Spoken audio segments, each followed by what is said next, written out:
Production possibility curve. Amazon, a technology giant, has diversified its business from retail to video streaming to cloud computing. One of the first two products that Amazon sold was books and DVDs. Let us explore how its production capacity was split between these two products. Now, for any output, several inputs are needed. These inputs can be land, labor, capital, or entrepreneurship. The production function defines the relationship between the output and the input used to produce that output. We represent the output, denoted by Q, as a function of various inputs. Conventionally, in economics, we categorize all inputs into capital and labor and represent them with the following equation, known as the production function, Q equal F KL, where Q stands for output, K for capital, and L for labor. Now, the factors of production for Amazon would be: first, the cost of their labor force. Second, the necessary capital, such as delivery trucks, IT infrastructure, and human capital, the expertise and skills of their hires. Now, remember that factors of production are scarce resources. Imagine this scenario where Amazon only sold books and DVDs. If Amazon wants to use its existing factors of production to produce more books, the capacity for producing DVDs will decrease. A graph that shows all the different combinations of books and DVDs that can be produced, given the current labor and capital, will be Amazon's production possibilities curve. Let's further explore the interesting economic concept of the production possibilities curve in the following video. Note: PPF stands for Production Possibility Frontier, which is the same as Production Possibility Curve, PPC.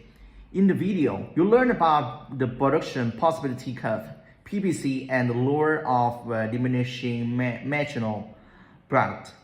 The PPC is the locus of a combination of goods that can be produced with the given factors of production. It is a graphical representation of all the efficient levels of production with the given resources. The slope of the PPC measures the trade-off between producing one good instead of others.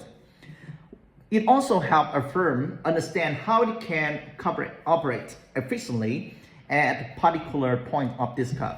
The PPC is a valuable tool that helps in understanding the concepts of opportunity cost, scarcity, and specialization. It can be used to understand all the economic concepts such as economic growth and efficiency. The PPC aids in determining how best to allocate resources. It enables companies to employ their resources efficiently to produce goods and services. For example, Amazon may prefer to produce more books than DVDs if the demand for books is higher and it's cheaper to publish books than DVDs. Economists can use the PPC to specialize in producing particular goods and services and outsource in the manufacturing of others. For example, Apple has set up 90% of its manufacturing usage in China because it's cheaper to manufacture the components there than in California, US, where it is headquartered. The law of diminishing marginal product states that with all other factors being constant, an increase in the utilization of variable inputs like labor decrease the marginal product derived from each additional unit.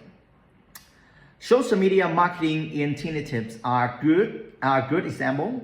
While it may be tempting to believe that doubling the budget for social media marketing campaign would result in a twofold rise in returns, the increase might easily result in an overabundance of content on a single social media channel, which would significantly reduce returns on the capital invested in marketing. To handle this issue, a marketing department would need to assess and modify other factors, such as its channels and selections on its or its strategy for social media monitoring and analytics.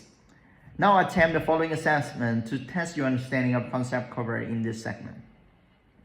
Okay, like the movement from point A to point P of the production possibility curve, of the two product water bottle and face mask represent more face mask can be produced while keeping the number of water bottle production constant from point A to point P, like shift to the right. Okay, thank you. That's the content, the lesson today about the production possibilities curve. Thank you for listening.